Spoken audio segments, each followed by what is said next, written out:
The weather changes every day, and knowing how to read a surface map can tell you a lot about what to expect showing up at your door. A surface map shows how regions of air, or air masses, change as they move across the surface of the Earth, affecting our weather as they go. High pressure, low pressure, cold fronts, warm fronts, and more. But what do these colorful symbols mean on a surface map? Let's begin with pressure. The center of a low pressure area is noted by a red L on a surface map.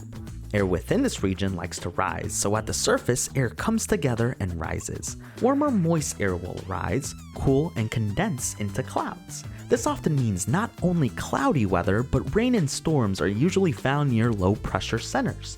Air traveling around the low pressure tends to move counterclockwise.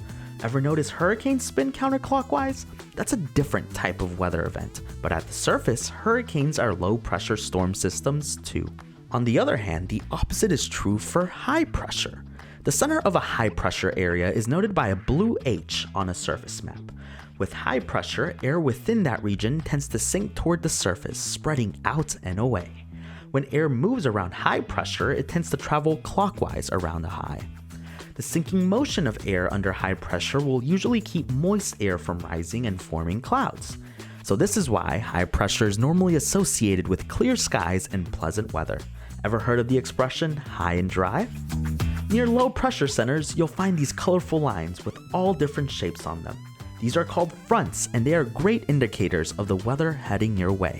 In fact, we call them fronts because they symbolize the front or leading edge of a moving air mass. Let's start with the cold front. This is the blue line with triangles on it. And by the way, those shapes on the line are called pips.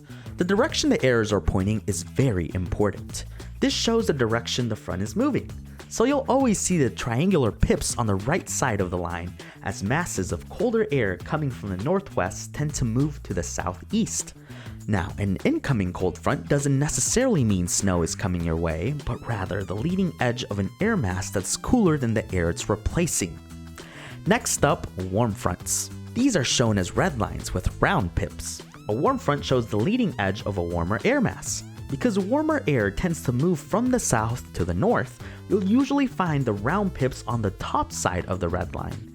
You can find warm fronts out ahead of cold fronts or even trailing behind them. Now, a stationary front is a line that looks like both a warm and cold front mixed together.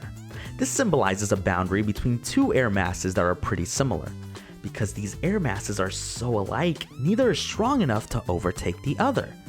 You won't see this line budge much until these air masses settle their differences, so that stationary behavior is why we call it a stationary front. Eventually, this boundary will either become a warm or cold front, or it will fizzle out altogether. Finally, let's talk about that purple front. You might not be familiar with this boundary with both triangular and rounded pips on the same side. That's an occluded front. We find these on the north of cold and warm fronts near a low pressure center. They generally symbolize the collision of the air behind the cold front and the cool air ahead of the warm front. The warm air is undercut or occluded. When you see these, it means the low pressure system is either developing or weakening. More on those another time. We typically find nasty weather like thunderstorms along a frontal boundary because as warm and cold air battle it out, moist air at the surface is forced to rise, making clouds and eventually rain.